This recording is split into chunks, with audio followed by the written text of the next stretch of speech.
Welcome back to my channel which is Shri B H biology tutorials. Student, आज की इस video के अंदर हम टाइप ऑफ एसेक्सुअल रिप्रोडक्शन के बारे में पढ़ेंगे जो अपन ने स्टार्ट कर रखा है। इससे पहले वाले वीडियो लेक्चर के अंदर मैंने आपको बताया था एक ट्रिक जो एसेक्सुअल रिप्रोडक्शन के डिफरेंट टाइप्स के बारे में थी, which is Virendra Sharma Facebook friend request. ठीक है, वी से था वेजिटेटिव प्रोपोगेशन, एस से है स्पोरुलेशन, एफ से है फ्रेगमेंटेशन, बी से है बडिंग और एफ से फिजन और आर से है रीजनरेशन। इसमें फर्स्ट टाइप था वेजिटेटिव प्रोपोगेशन। उसके दो सब टाइप है, natural method of vegetative propagation और artificial method of vegetative propagation. इससे पहले वाले दो प्रीवियस वीडियो लेक्चर सेकंड और वीडियो लेक्चर थर्ड, ठीक है, जो पार्ट सेकंड और पार्ट थर्ड थे इस यूनिट से रिलेटेड, इस चैप्टर से रिलेटेड, उसको अपन पहले डिस्कस कर चुके हैं। सो अगर आपने उन वीडियो को मिस किया है तो आप डिस्क्रिप्शन में जाके पहले उन वीडियो को देख सकते हैं। अब इस टॉपिक को, इस वीडियो लेक्चर को स्टार्ट करते हैं। सेकंड जो आता है इसके अंदर वो है स्पोरुलेशन। स्पोरुलेशन बहुत ही सिंपल है। स्पोरुलेशन का मतलब होता है स्पोर का फॉर्मेशन। ठीक है, मैंने आपको बताया था एसेक्सुअल रिप्रोडक्शन जो होता है वो सोमेटिक सेल्स के अंदर होता है, और सोमेटिक सेल क्या करते हैं, फेवरेबल कंडीशन के अंदर क्या बनाती हैं, स्पोर का फॉर्मेशन करती है। सो formation of spore it most important for fungi and algae. ठीक है, फंजाई और एल्गी के लिए स्पोर का फॉर्मेशन बहुत इंपॉर्टेंट है, क्योंकि इन स्पोर से क्या बन सकता है, नया ऑर्गेनिज्म, नया प्लांट बन सकता है। ठीक है, स्पोरुलेशन के दो टाइप हैं। पहला जो स्पोर है वो है जू स्पोर और दूसरे का नाम है कोनिडिया। अब देखते हैं कि जू स्पोर या कोनिडिया क्या है, इनमें डिफरेंस देखते हैं और ये किन ऑर्गेनिज्म के अंदर बनते हैं वो देखते हैं। सबसे पहले तो मैं आपको बताऊं, ये जो जू स्पोर है वो एक पाउच लाइक स्ट्रक्चर के अंदर बनता है। एग्जाम्पल यहाँ पर बता रखा है फंजाई या एल्गी, इनके अंदर बनते हैं ये। तो जो जू स्पोर है उसका एग्जाम्पल बता रखा है मैंने यहाँ पर, देखो क्लेमाइडोमोनास, नीचे बता रखा है क्लेमाइडोमोनास, ये एक एल्गी है। उस क्लेमाइडोमोनास के अंदर क्या होता है, देखो ड्यूरिंग फेवरेबल कंडीशन क्लेमाइडोमोनास के अंदर एक पाउच लाइक स्ट्रक्चर बनती है। उस पाउच लाइक स्ट्रक्चर को बोलते हैं जू स्पोरेंजिया। ये वर्ड आता है, बार बार आएगा, आपको अगले चैप्टर में भी सुनने को मिलेगा स्पोरेंजिया। स्पोरेंजिया क्या है, एक स्पोर प्रोड्यूसिंग एक पाउच लाइक स्ट्रक्चर है जिसके अंदर क्या बनेंगे, स्पोर बनेंगे। ठीक है, तो यहाँ पर जू स्पोर बन रहा है इसलिए इसका नाम क्या दे दिया, जू स्पोरेंजिया। अब एक्चुअली ये जू स्पोर है क्या, इस पाउच लाइक स्ट्रक्चर के अंदर माइटोसिस की प्रोसेस होती है जिसकी वजह से साइटोप्लाज्म डिवाइडेशन होता है और एक स्ट्रक्चर बनती है, ये वाली स्ट्रक्चर हैप्लॉइड स्ट्रक्चर बनती है। इस हैप्लॉइड स्ट्रक्चर को हम क्या बोलते हैं, जू स्पोर। इस जू स्पोर को देखने पर क्या पता चल रहा है आपको, इसके अंदर ऊपर की ओर क्या दिख रहा है, फ्लैजिला। आपको पता होगा फ्लैजिला का फंक्शन होता है मूवमेंट, तो ये क्या हो गया, फ्लैजिलेटेड। दूसरा फंक्शन हो गया ये मोटाइल, क्योंकि इसमें फ्लैजिला है, और formed inside the sporangia, sporangia के अंदर बन रहा है। अगर कोई भी स्पोर स्पोरेंजिया के अंदर बनेगा तो हम उसको क्या बोलेंगे, एंडोजिनसली डेवलपमेंट। ठीक है, एंडोजिनसली डेवलपमेंट। एग्जाम्पल क्या हो गया, ये फ्रेगमेंटेशन। पहले क्या रहता है, ये पूरी की पूरी स्पोरेंजिया ऐसे कवर्ड रहती है। ठीक है, लेकिन जैसे क्या आता है, फेवरेबल कंडीशन आती है, ये यहाँ से क्या हो जाती है, इसकी वॉल क्या हो जाती है, रप्चर हो जाती है और सारे के सारे जू स्पोर क्या आ जाते हैं, बाहर आ जाते हैं। अब निकलने वाला हर एक जू स्पोर नए क्लेमाइडोमोनास सेवाल को, एल्गी को बनाने के लिए रिस्पॉन्सिबल होगा, मतलब नया ऑर्गेनिज्म ये बना सकता है। ठीक है, ये हो गया कौन सा मेथड, एसेक्सुअल रिप्रोडक्शन का स्पोरुलेशन। अब हम देखते हैं इसके अंदर सेकंड जो टाइप है वो है कोनिडिया। कोनिडिया किसके अंदर बनता है, देखो कोनिडिया बनता है पेनिसिलियम के अंदर, जिससे पेनिसिलिन बनती है, या आपने कॉमनली सुना होगा एंटीबायोटिक, पेनिसिलियम नोटेटम से बनती है।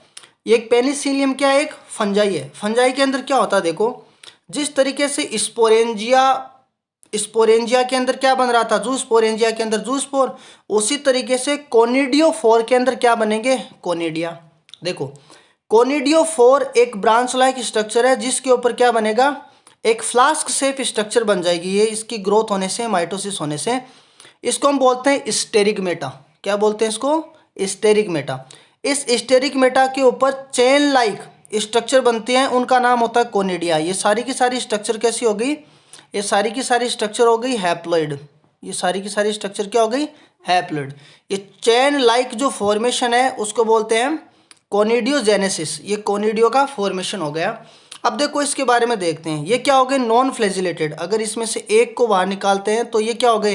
देखो इसमें कोई फ्लैजिला नहीं है, इसलिए अपन ने इसको क्या बोल दिया? Non flagellated. अगर इसको जूस्पोरेंजिया से डिफ्रेंशिएट करें तो ये क्या है? फ्लैजिलेटेड। ये क्या हो गया? Non flagellated. ये नॉन मोटाइल है क्योंकि जब फ्लैजिला है नहीं तो ये मोटाइल, इसके अंदर मोटाइलेस नहीं आएगी। फॉर्म्ड आउटसाइड द स्पोरेंजिया, और ये स्पोरेंजिया की बाहर की ओर बन रहे हैं ऐसे चेन लाइक स्ट्रक्चर में, इसलिए अपन ने इस डेवलपमेंट को क्या बोल दिया? क्या बोल दिया? एक्सोजीनसली। क्या बोलेंगे हम? एक्सोजीनसली। ठीक है, ये एक्सोजीनस डेवलपमेंट हो गया। एग्जाम्पल क्या हो गया इसका? पेनिसिलियम। अब देखो एक इंपॉर्टेंट आपको डेफिनेशन पूछी जाती है, व्हाट इज एनसिस्टेशन? एनसिस्टेशन क्या है? देखो अमीबा जो होता है, अमीबा प्रोटोजोन है एक। अमीबा क्या होता है? अनफेवरेबल कंडीशन में क्या करता है? उसकी जो सूडोपोडिया है कुछ मटेरियल सिक्रेट करते हैं बाहर की ओर, सूडोपोडिया श्रिंक हो जाते हैं और एक ट्रिपल एयर स्ट्रक्चर बना लेता है अपने चारों ओर। ट्रिपल एयर अनफेवरेबल कंडीशन में एक ट्रिपल एयर बना लेता है ताकि एटमॉस्फेयर की कंडीशन से वो अपने आप को सेव कर सके, बचा सके। ठीक है, तो अपने आप को प्रोटेक्ट कर लिया है ट्रिपल एयर स्ट्रक्चर से।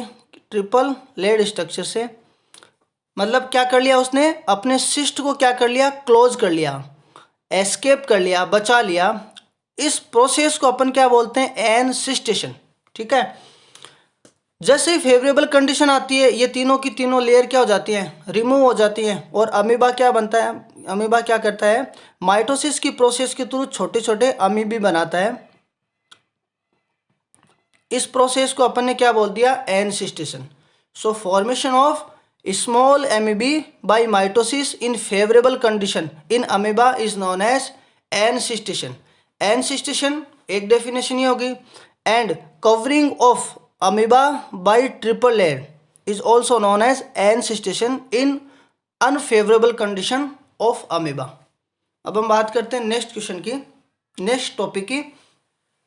नेक्स्ट टॉपिक है इसके अंदर फ्रेगमेंटेशन। फ्रेगमेंटेशन आता है जो ट्रिक है, ट्रिक के अकॉर्डिंग थर्ड टाइप है। ये देखो, पहला वेजिटेटिव, दूसरा स्पोरुलेशन और थर्ड कौन सा? फ्रेगमेंटेशन। फ्रेगमेंटेशन बड़ा सिंपल है, एक स्पायरोगायरा और हाइड्रा के अंदर प्रेजेंट है। स्पायरोगायरा क्या है? एक एल्गी है। अब इसके अंदर क्या होता है? देखो ये एल्गी की सेल है, ये एल्गी की सेल है।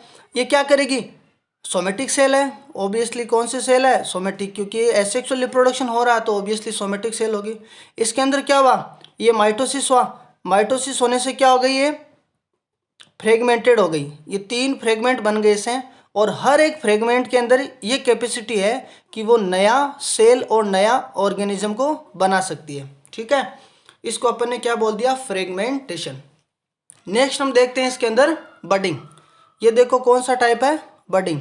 बडिंग किन में होती है? सिंगल सेल ऑर्गेनिज्म में। बड़ा इजी सा है, एक एग्जांपल बता रखा है यहाँ पर। ईस्ट के अंदर, हाइड्रा के अंदर भी बडिंग होती है।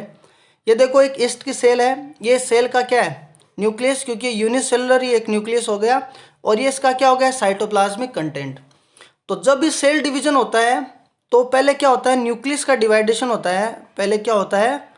एक सेल डिवीजन में जब न्यूक्लियस डिवाइड होता है उसको हम क्या बोलते हैं? कैरियोकाइनेसिस। कैरियोकाइनेसिस। और उसके बाद में क्या होता है? साइटोप्लाज्म का डिवाइडेशन। साइटोप्लाज्म का डिवाइडेशन, क्योंकि एक सेल को डिवाइड होकर क्या बनानी है? Daughter cell.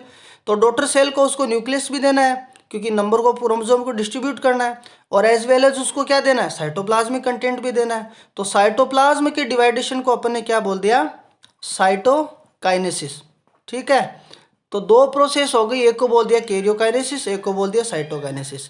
तो सबसे पहले जब भी फेवरेबल कंडीशन होती है, ये एक सोमेटिक सेल जो एक ईस्ट की दिख रही है आपको, इसके अंदर आउटग्रोथ स्टार्ट होती है।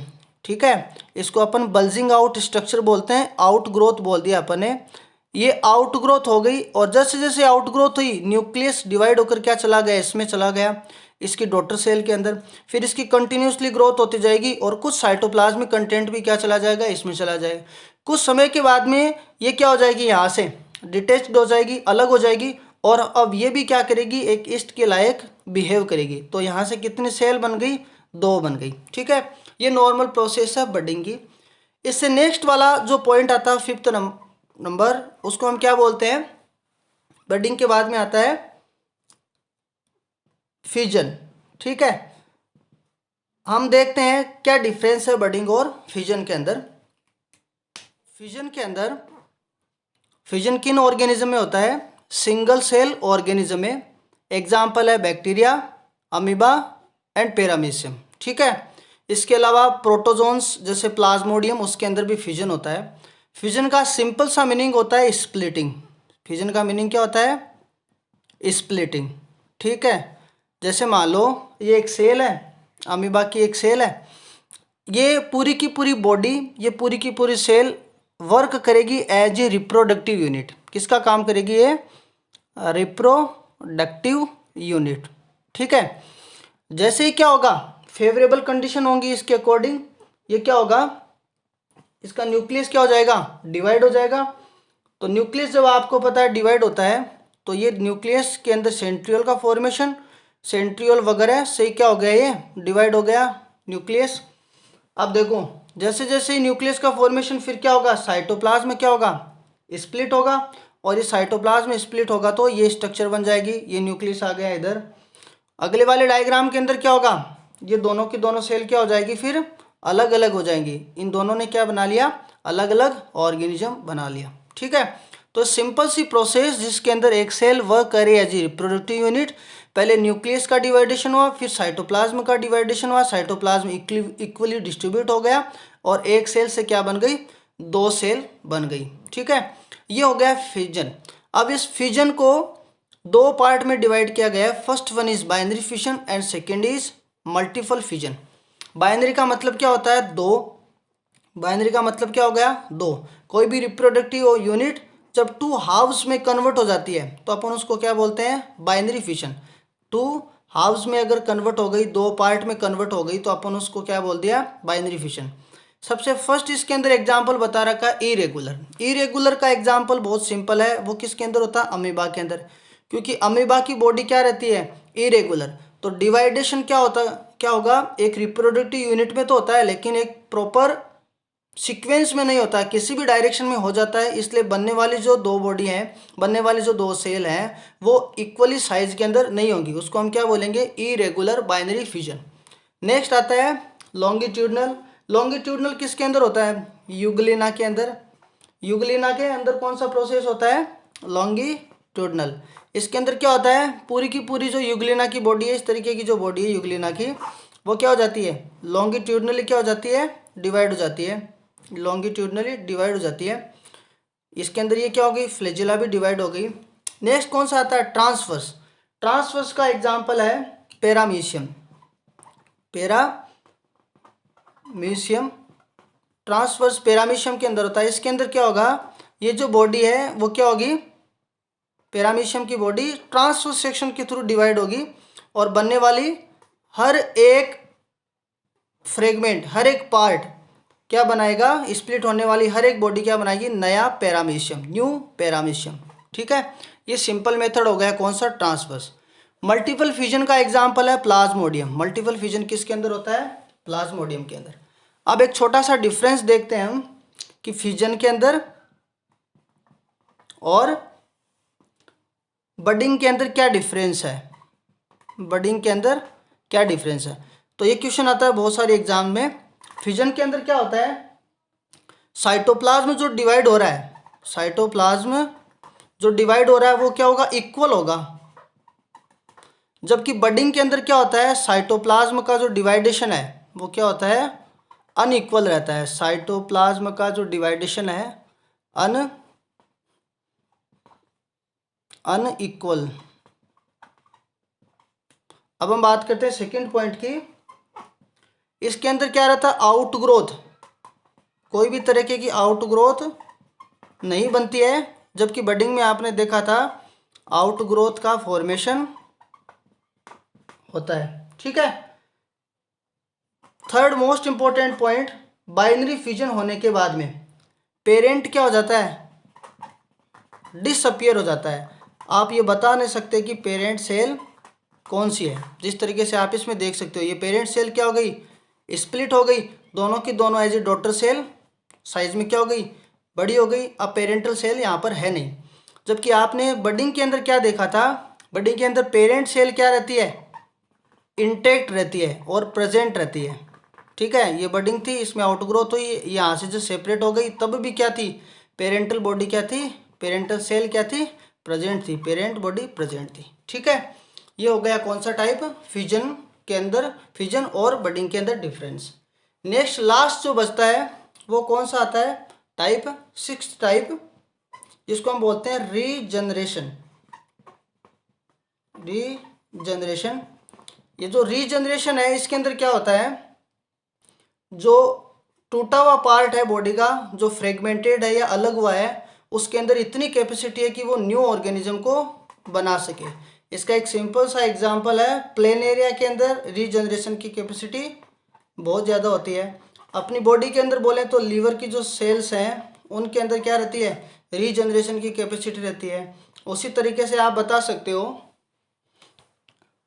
लीवर के अंदर रीजनरेशन की कैपेसिटी होती है। उसी तरीके से आप बता सकते हो कि जो लिजार्ड होती है, उस लिजार्ड के अंदर जो टेल होती है वो भी क्या हो सकती है, टेल के पास ये कैपेसिटी होती है कि वो क्या कर सकती है, वापस से रीजनरेशन शो कर सकती है, टूटने के बाद में वापस से आ सकती है।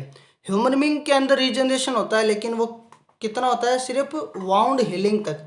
कोई चोट लग जाए तो वो घाव बढ़ने तक ही सीमित होता है, वो भी एक रीजनरेशन का ही टाइप है। इस तरीके से अपन ने क्या किया, एसेक्सुअल रिप्रोडक्शन के 6 मोस्ट इंपॉर्टेंट टाइप्स को पढ़ा। आई होप ये वीडियो आपको अच्छा लगा होगा।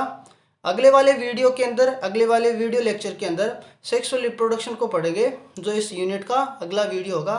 Thank you so much. और चैनल को सब्सक्राइब करना और वीडियो को लाइक करना। Thank you.